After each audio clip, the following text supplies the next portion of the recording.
बहुत ही डिफिकल्ट था क्योंकि हम बिल्कुल भी कोई भी रूल्स के खिलाफ जाके कुछ नहीं करना चाहते थे। सो बहुत सारे लोगों की कॉलेज आ रही है कि क्या आप इसमें हेल्प कर सकते हैं।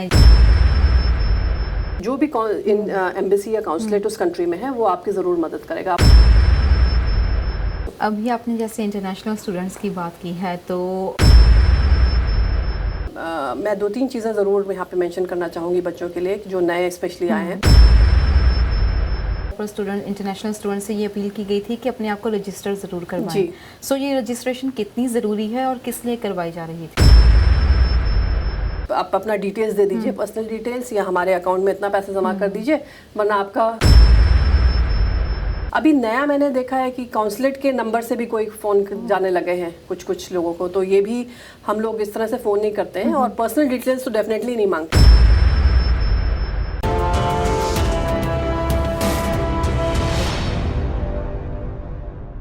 ਸਤਿ ਸ਼੍ਰੀ ਅਕਾਲ। ਹਮਦਰਦ ਟੀਵੀ ਦੇਖਣ ਵਾਲੇ ਸਾਰੇ ਦਰਸ਼ਕਾਂ ਦਾ ਬਹੁਤ-ਬਹੁਤ ਸਵਾਗਤ ਹੈ ਸਾਡੇ ਅੱਜ ਦੇ ਖਾਸ ਪ੍ਰੋਗਰਾਮ ਦੇ ਵਿੱਚ। ਮੈਂ ਹਾਂ ਤਰਨਜੀਤ ਕੌਰ ਘੁੰਮਣ। ਦੋਸਤੋ, ਪੈਂਡੈਮਿਕ ਕਰਕੇ ਬਹੁਤ ਸਾਰੇ ਖੇਤਰ ਪ੍ਰਭਾਵਿਤ ਹੋਏ ਨੇ ਤੇ ਬਹੁਤ ਸਾਰੀਆਂ ਸੇਵਾਵਾਂ ਬੰਦ ਵੀ ਹੋਈਆਂ ਨੇ, ਪਰ ਅਜਿਹੇ ਵਿੱਚ ਇੱਕ ਅਜਿਹਾ ਆਫਿਸ ਆ ਜਿਸ ਦੀ ਸਾਨੂੰ ਤਾਰੀਫ ਕਰਨੀ ਬਣਦੀ ਆ। ਪੈਂਡੈਮਿਕ ਦੇ ਵਿੱਚ ਖਾਸ ਤੌਰ ਤੇ ਐਨਆਰਆਈਜ਼ ਨੂੰ ਜਿਹੜੀਆਂ ਸੇਵਾਵਾਂ ਦੀ ਲੋੜ ਸੀ ਉਹ ਸੇਵਾਵਾਂ ਕਦੇ ਵੀ ਬੰਦ ਨਹੀਂ ਹੋਈਆਂ। ਭਾਰਤ ਸਰਕਾਰ ਦੇ ਉਪਰਾਲਿਆਂ ਦੀ ਗੱਲ ਕਰੀਏ ਜਾਂ ਫਿਰ ਅਸੀਂ ਇੰਡੀਅਨ ਕਾਉਂਸਲੇਟ ਜਨਰਲ ਟੋਰਾਂਟੋ ਦੀ ਗੱਲ ਕਰੀਏ, ਜਿਨ੍ਹਾਂ ਨੇ ਸਾਨੂੰ ਪੈਂਡੈਮਿਕ ਦੇ ਦੌਰਾਨ ਵੀ ਆਪਣੀਆਂ ਸੇਵਾਵਾਂ ਲਗਾਤਾਰ ਸਾਨੂੰ ਦਿੰਦੇ ਰਹੇ ਨੇ। ਸੋ ਚਾਹੇ ਉਹਨਾਂ ਨੇ ਸਾਨੂੰ ਆਫਿਸ ਦੇ ਵਿੱਚ ਇਨ ਪਰਸਨ ਅਸੀਂ ਮੀਟਿੰਗਸ ਨਹੀਂ ਕਰ ਪਾਏ, ਪਰ ਆਨਲਾਈਨ ਕੋਈ ਵੀ ਕੰਮ ਨਹੀਂ ਰੁਕਿਆ। ਸੋ ਖਾਸ ਤੌਰ ਤੇ ਧੰਨਵਾਦ ਕਰਨਾ ਵੀ ਬਣਦਾ ਹੈ। ਤੇ ਇਸ ਵਕਤ ਪੈਂਡੈਮਿਕ ਦੇ ਵਿੱਚ ਹੁਣ ਜਿਵੇਂ ਥੋੜੀ ਖੁੱਲ੍ਹ ਮਿਲਣੀ ਸ਼ੁਰੂ ਹੋ ਚੁੱਕੀ ਹੈ, ਹੋਰ ਕਿਹੜੀਆਂ ਸੇਵਾਵਾਂ ਕੀਤੀਆਂ ਜਾ ਰਹੀਆਂ ਨੇ, ਇਹਦੇ ਬਾਰੇ ਅੱਜ ਅਸੀਂ ਗੱਲਬਾਤ ਕਰਾਂਗੇ। ਸਾਡੇ ਨਾਲ ਜੁੜ ਚੁੱਕੇ ਨੇ ਜੀ ਸਾਡੇ ਨਾਲ honourable consulate general of India Toronto ਤੋਂ श्रीमती अपूर्वा श्रीवास्तव जी, बहुत बहुत स्वागत है ਤੁਹਾਡਾ। Thank you so much Taranjeet for inviting me for this wonderful interview.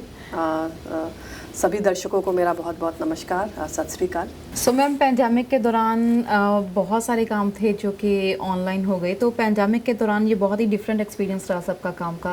आपका एक्सपीरियंस कैसा रहा? नहीं, बहुत ही डिफरेंट एक्सपीरियंस था मेरा भी, जैसे कि सबका ही बहुत ही डिफरेंट एक्सपीरियंस था क्योंकि ये पहले सबके लिए पहली बार था। तो पहला तो एक तो बहुत सारी रिस्ट्रिक्शंस थी प्रोविंशियल गवर्नमेंट की। बीएलएस को बंद होना पड़ा था।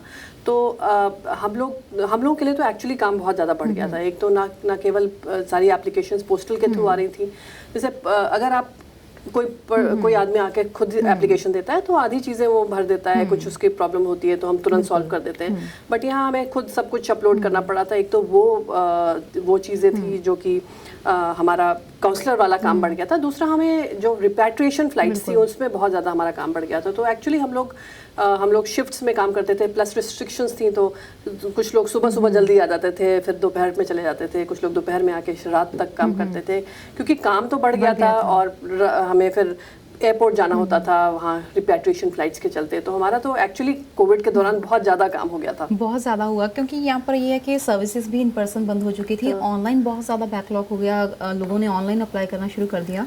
तो उस बैकलॉग को आप लोगों ने कैसे डील किया? क्योंकि ये है कि कोई भी सर्विस आपकी बंद नहीं हुई, सारी टाइम टू टाइम सबको जो चीज़ चाहिए थी वो मिलती रही है। तो उस बैकलॉग को क्लियर करने में कितना टाइम लगा? एक तो हमें बीएलएस एक्चुअली इन पर्सन बंद हो गया था बीच में काफ़ी टाइम के लिए, तो उसकी वजह से हमें बहुत प्रॉब्लम हुई।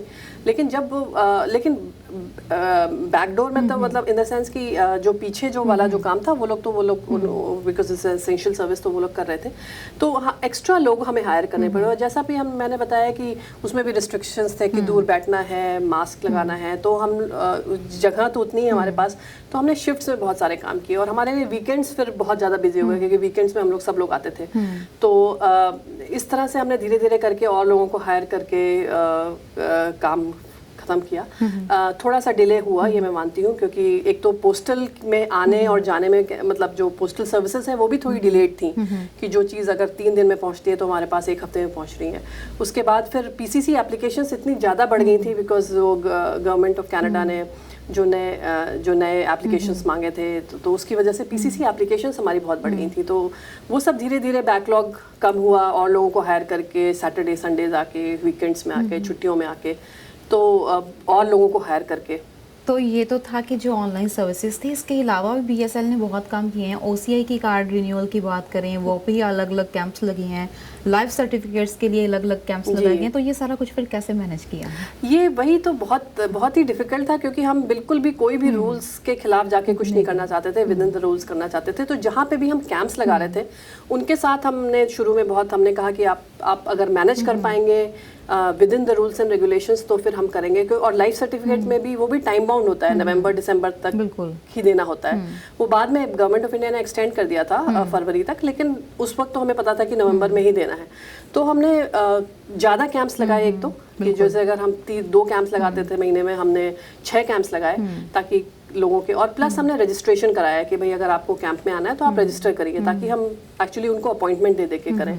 वो इवेंचुअली बहुत सक्सेसफुल इन द सेंस नहीं हो पाया, क्योंकि लोग अपने आप ही आ जाते थे, कि जिनका रजिस्ट्रेशन था वो तो आते ही थे, बट और लोग भी आ जाते थे। तो उस वजह से कभी कभी थोड़ा परेशानी का सामना करना पड़ा, बट वी मैनेज्ड इट। हमने ज़्यादा कैंप्स लगाए, मतलब इंस्टेड ऑफ 2 हमने 8 लगा दिए, 10 लगा दिए, और जो भी मैनेज लंबे समय के लिए लगाए, आधा दिन किसी मंदिर में लगाया, आधा दिन किसी और जगह लगाया, ताकि लोग डिवाइड रहे कि ब्रैम्पटन में है तो ब्रैम्पटन वाले लोग ब्रैम्पटन में ही आए, मिसिसागा वाले लोग मिसिसागा में ही आए। इस तरह से हमने वेरियस टेक्निक्स लगाई, तो किसी तरह हो गया। इतने कैंप्स लगाए तो स्टाफ का कॉपरेशन कैसा रहा कि पैंडेमिक है तो ऊपर से काम करना पड़ रहा है, ऊपर से इतना ज़्यादा काम करना पड़ रहा है? नहीं, आई एम वेरी फॉर्चुनेट कि जो मेरा जो स्टाफ है काउंसलेट का, बहुत ही लोग जिम्मेदार हैं और बहुत ही अच्छे लोग हैं। तो देखिए, एक तो आपको सबको अपनी हेल्थ का भी खतरा था, उस वक्त तो वैक्सीनेशन शुरू भी नहीं हुआ था, तो ऑब्वियसली एयरपोर्ट पे जाना तो अब हमको खुद ही करना था। तो ये कुछ 1-2 लोगों को डाउट हुआ, तो मैंने कहा कि भाई मैं भी जा रही हूँ, क्योंकि हम लोग सब लोग जा रहे थे।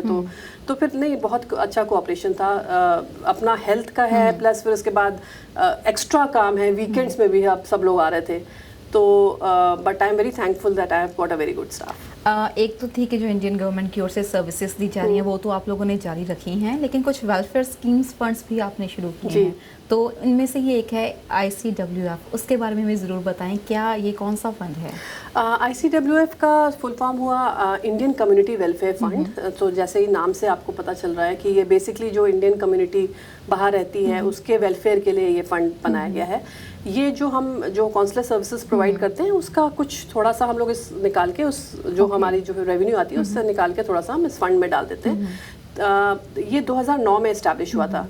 तो उसके पहले देखिए हमारे पास बजट आता है कुछ भी चीज़ करने के लिए, लेकिन वो अलग अलग हेड्स में आता है कि भाई ये इससे आप ऑफिस का काम कर सकते हैं, इससे आप पब्लिसिटी कर सकते हैं, इससे आप कल्चर प्रमोट कर सकते हैं। तो कई बार जब लोगों की मदद करने का बात आती थी, 2009 से पहले की बात कर रही हूँ मैं, तो हमारे पास बजट तो रहता था, पर उस हेड में कोई बजट नहीं रहता था कि किस मद के तहत हम इसको करें। तो फिर ये सोचा गया, फिर ये कई लोगों ने उसको डिस्कशन किया, फिर ये बजट बनाया गया। तो इसमें हम लोग जो भी, जैसे इंडियन कम्युनिटी बाहर है, कुछ जिनको प्रॉब्लम हुई, जैसे बहुत इवैक्यूएशंस हुए, जैसे यमन में अगर कभी वॉर चल रहा था तो वहाँ से इंडियन कम्युनिटी को निकालना था, तो उस तरह में भी ये फंड यूज़ किया गया है। और अगर माइक्रो लेवल पे सोचें तो जैसे अगर मॉर्टल रिमेन्स जाने हैं किसी के और उनके पास पैसा नहीं है, तो उसमें हम लोग ये फ़ंड खर्च करते हैं। कोविड के दौरान ये बहुत ही अच्छा इसका यूज़ हुआ, क्योंकि जैसे कई स्टूडेंट्स आए, उनको रहने के लिए जगह नहीं थी, तो हम लोग ने उस मत के तहत उनको कुछ दिन रहने के लिए होटल का वो दिया।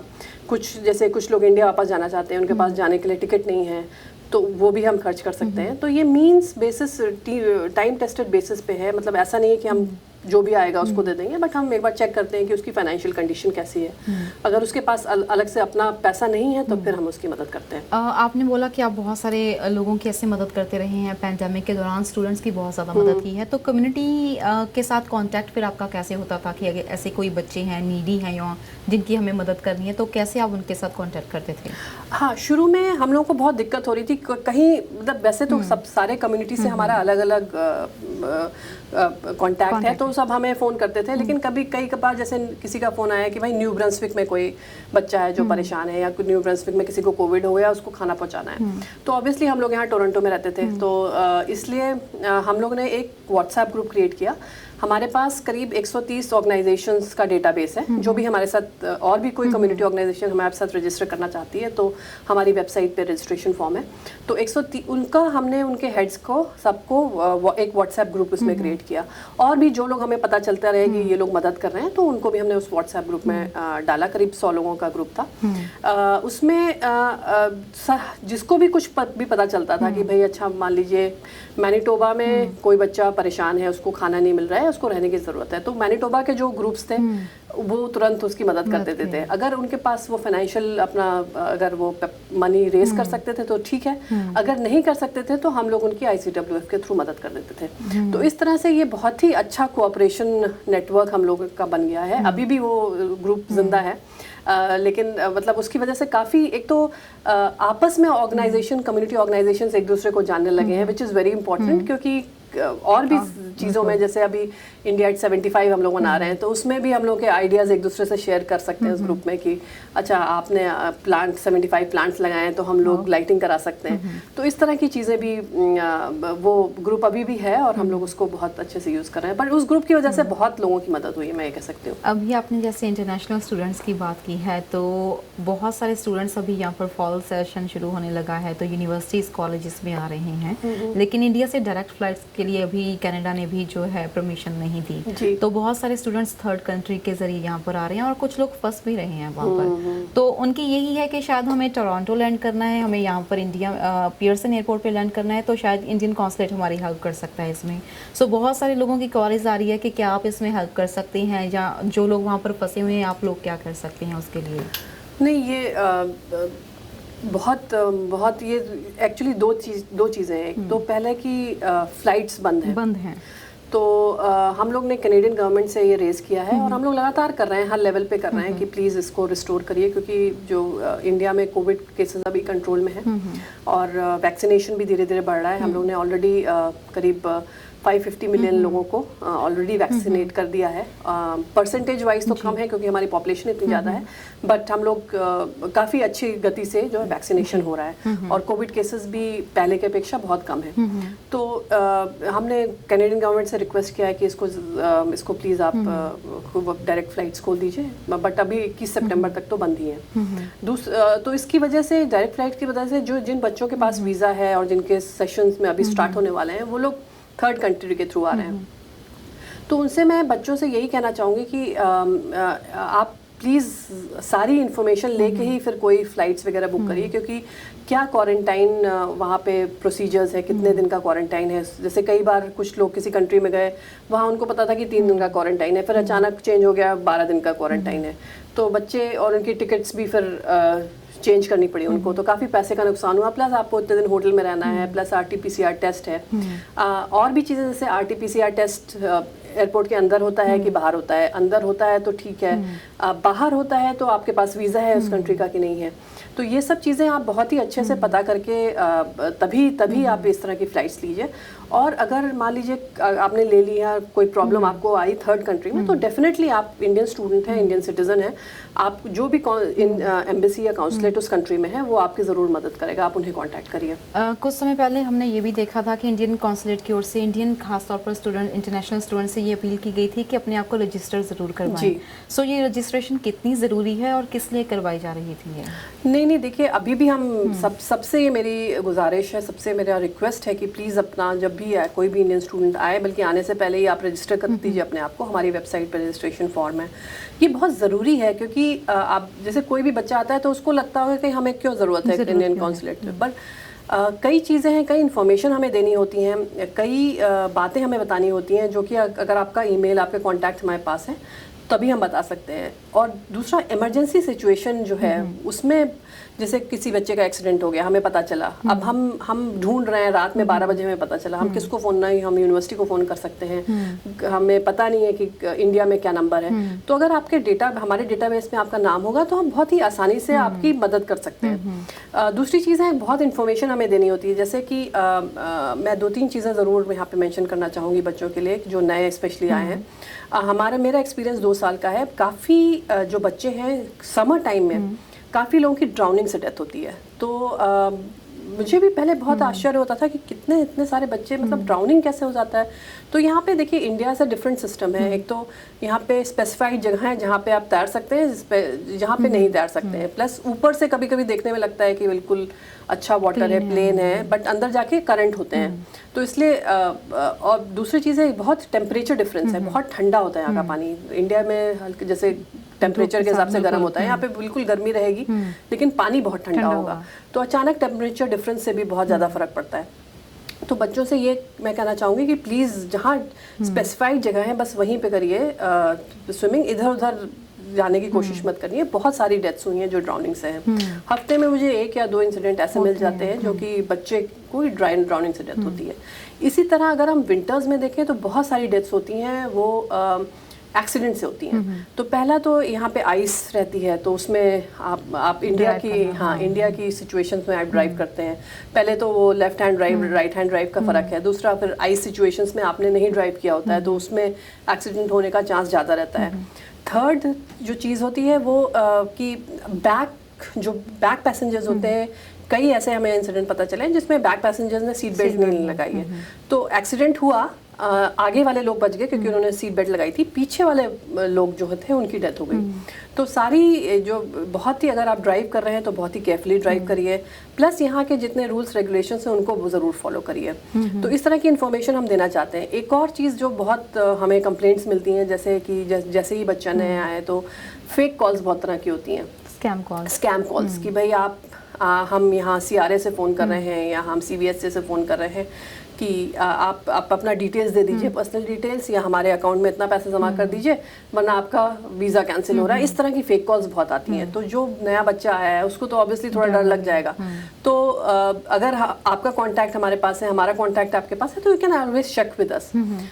तो इस तरह की चीज़ें हम बहुत सारे बच्चों को बताना चाहते हैं कि भाई इन सब बहकावे में नहीं आए, कोई इस तरह की कोई कॉल्स नहीं आती है। अभी नया मैंने देखा है कि काउंसलेट के नंबर से भी कोई फ़ोन जाने लगे हैं कुछ लोगों को। तो ये भी हम लोग इस तरह से फ़ोन नहीं करते हैं और पर्सनल डिटेल्स तो डेफिनेटली नहीं मांगते हैं। अगर हम फ़ोन करते हैं तो मेनली वो इसलिए कि आपकी एप्लीकेशंस में या तो कोई प्रॉब्लम है तो हम आपका रेफरेंस देके उस तरह का कर सकते हैं। बट इस तरह के अगर कोई कॉन्सुलेट से फ़ोन करे कि भाई आप अपना पर्सनल डिटेल दीजिए, पासपोर्ट नंबर दीजिए, क्रेडिट कार्ड दे दीजिए, तो वो डेफिनेटली हम नहीं करते हैं। ओके, जैसे आपने कहा कि स्कैम कॉल्स के लिए भी बहुत सारी कॉल्स आ रही हैं, सो स्टूडेंट्स के लिए रजिस्ट्रेशन करवाना भी ज़रूरी है। तो कैसे रजिस्टर अपने आप को करवा सकते हैं? हमारी वेबसाइट पे एक रजिस्ट्रेशन फॉर्म है, मैं सबसे रिक्वेस्ट करूंगी कि उस पर जाके आप रजिस्टर करें प्लीज़। जी मैम, PCC के लिए भी हम ज़रूर जानना चाहेंगे कि PCC की सर्विसेज क्या अभी चल रही हैं, और अगर किसी ने PCC करवानी है तो कितने समय पहले उसे अप्लाई करना चाहिए? PCC की सर्विसेज बिल्कुल चल रही हैं। हमने जैसा कि वेबसाइट में हमने लिख रखा है 6 to 8 वीक्स लगते हैं। 2 साल पहले आपको याद होगा कि हम लोग सेम डे PCC दे देते थे। लोग वॉक इन करते थे, हम तुरंत साइन करके तुरंत दे देते थे। रूल्स चेंज हो चुके हैं, तो अब उसमें हमें पुलिस क्लियरेंस जो इंडिया से है उसकी ज़रूरत है PCC इशू करने में, इसलिए ये इतना देर लगती है। तो हम जैसे ही कि आपने BLS में जमा किया, यहाँ आया, हमने उसको अपलोड करके पुलिस क्लियरेंस के लिए भेज दिया। उसमें डिपेंड करता है, पुलिस वेरिफिकेशन में 1 महीना हम कम से कम सोचते हैं कि लगेगा। फिर वो होता है, उसके बाद फिर वो हमारे RP अगर वेबसाइट पे आ जाता है कि भाई पुलिस क्लियरेंस गिवन, लेकिन हमारे पास तब तक वो नहीं पहुंचता है क्योंकि वो फिर वहाँ का जो लोकल रीजनल पासपोर्ट ऑफिसर है उसके पास जाएगा, वो उसको चेक करके हमें भेजेगा। तो उसमें 1 हफ्ते का करीब टाइम लग जाता है।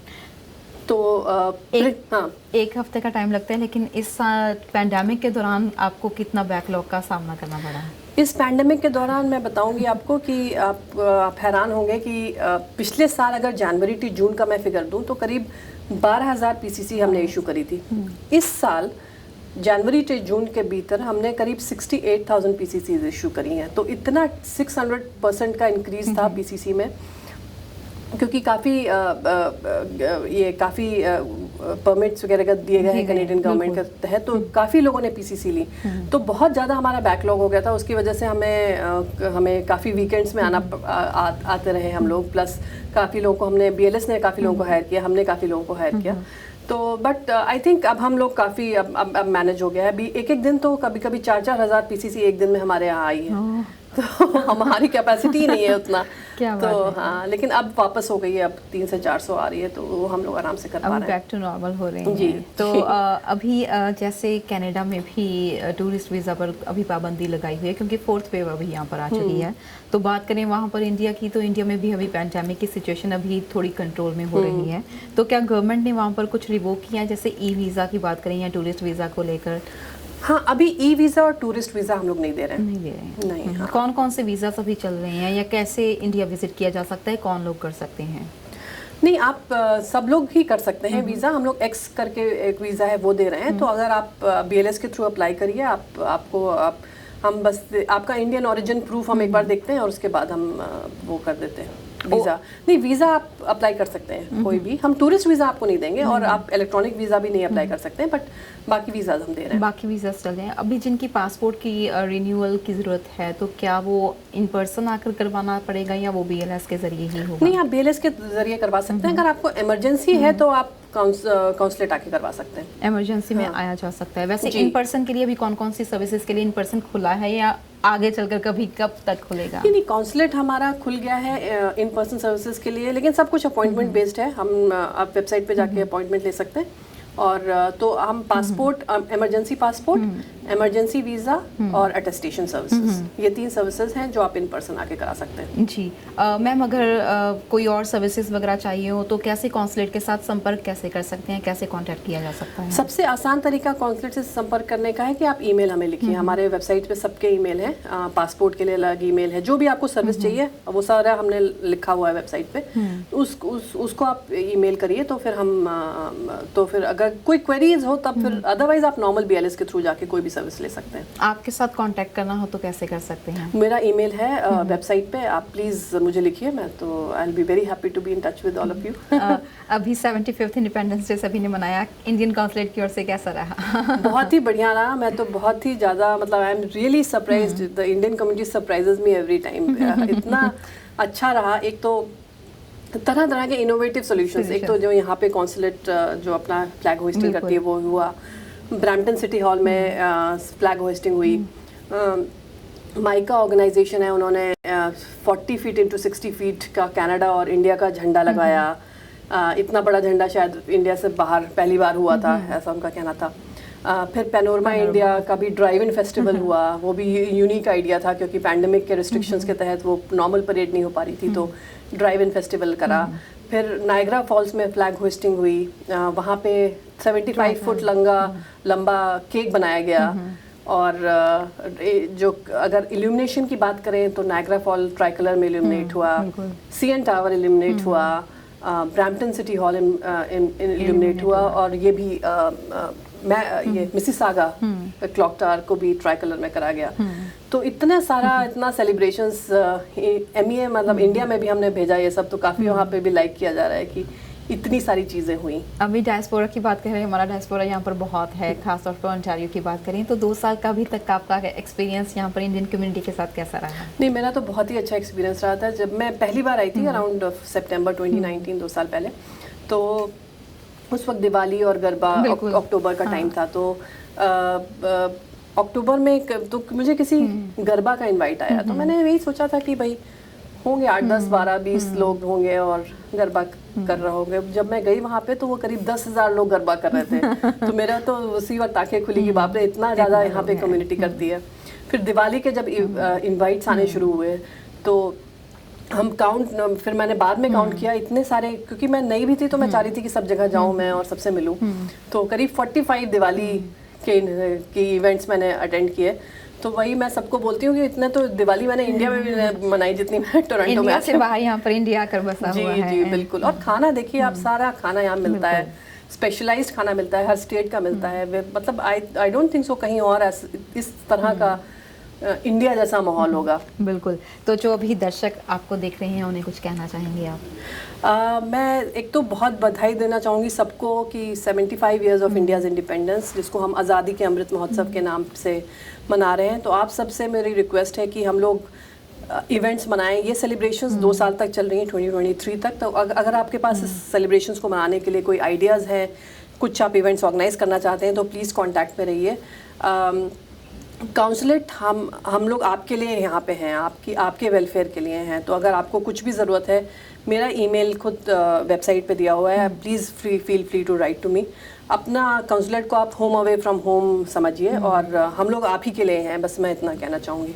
Thank you so much ma'am, हमारे साथ Thank बात you. करने के लिए, समय देने के लिए शुक्रिया। Thank you. सो दोस्तों, इंडियन कॉन्सुलेट के वेबसाइट और नंबर्स आपको नीचे डिटेल्स में दिए हुए हैं। आप कांटेक्ट करना चाहते हैं, नंबर्स पर कांटेक्ट कर सकते हैं। फिलहाल प्रोग्राम देखने के लिए बहुत बहुत शुक्रिया। देखते रहें हमदर्द टीवी। सत श्री अकाल।